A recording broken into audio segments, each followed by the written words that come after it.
bata? Ha? Tanawa Chris, oh! Daghan kita gabunon. Unsa may soto nato, ha? Nisimba na pud bitaw. Atong nioging Domingo may paglitapang ka diri. Kag katungkuan ha? Sa kadata. Ma, mura mo naman kay seryoso nga pagpangalagad sa atong nitong okay? Nag-on ko ba kay basin wala kay tinawran nga relasyon sa iya ha? Kay wala mo kay pagkahadlok niya. Unsa? Mahadlok?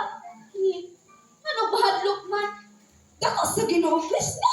Putan mo kayang Ginoo. Kung makasabot man siya, gawa ikusig ka na. May pakita ba ka sa pagdapan na tayo? Katungpan ha?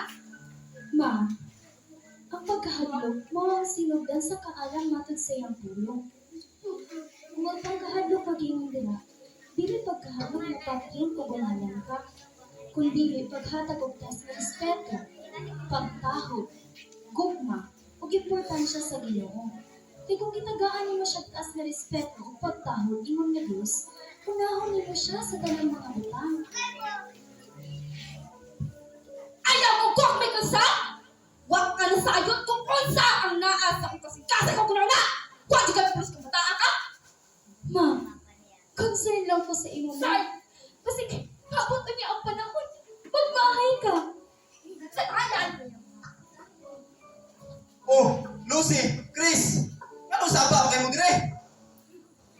Ay! Inyong anak, sige yaw-yaw. Kung wala daw ko na simpa, estudyaan ang magdili kayo. Sa liba, kaya ko anak. Nakaloko na si ginikalan ko. Kaya pulis kong takal, mayas ka na! Uy, Chris! Usa man na magsalika dire ha? Dili man pa. Los! Dili pa ko masuko sa inyo ni Mama. Concern lang ko sa inyo tungod kay nasayod ko nga ang tanan na hisulat sa Biblia. Adunay kamatuoran. Concern, Chris? Kung concern ka, ayaw ko gisguti may tungod sa Biblia. Sa una naman kasi balik-balik ang may tungod sa kaluwasan. Inagdala ba dyan ninyo ang pastor? Nagkatag na nagsamo ko itong pagkinabuhi, oy.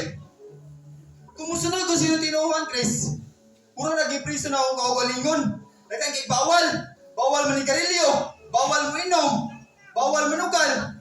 O ginapili na ba dyan ang kantahon o guban pa? Nya, ikaw ba dyan ko mangimantay? Okay ra ko sa kinabuhi karon, Chris. Ay na ko ilabdi. Pa! Pa! Mag-ampo lang ko nga mausa ang imong prinsipyo. Sakit nga maduog na ko gikan sa imong mga baba na. Tungod kay nasayod ko sa imong padulungan pa. Kung dili ka mutuo sa Dios, kung dili ka mabago. Pa! Matuwa ng imong gusto.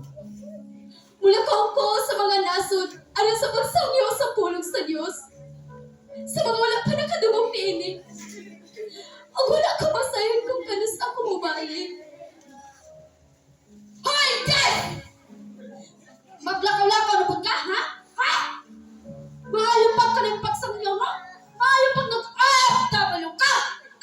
Pon! Katabang ka sa mga dapat. Huwag kayo plus kita ka. Ha? Huwag kayo plus, ha? Kaya tabang dire! Ma! Ma! Pero di ba kung tawag sa inyo ni Papa? Tanahogan ninyo ang atong balay. Nabahayan na ako.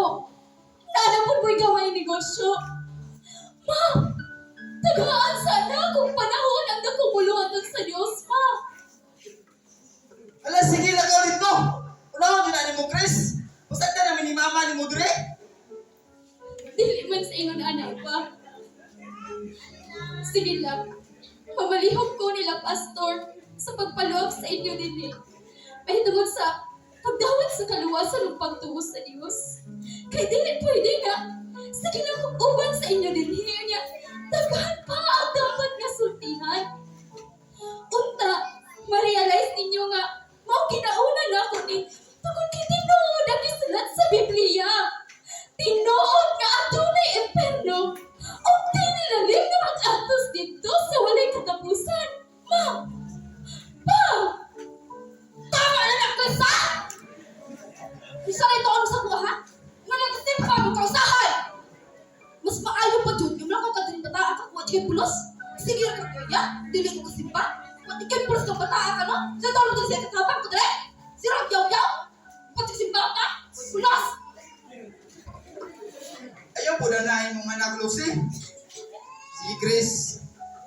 O magkanay mong kalipay. Yato, di ka, sir, for tuma. Salamat kayo, pa.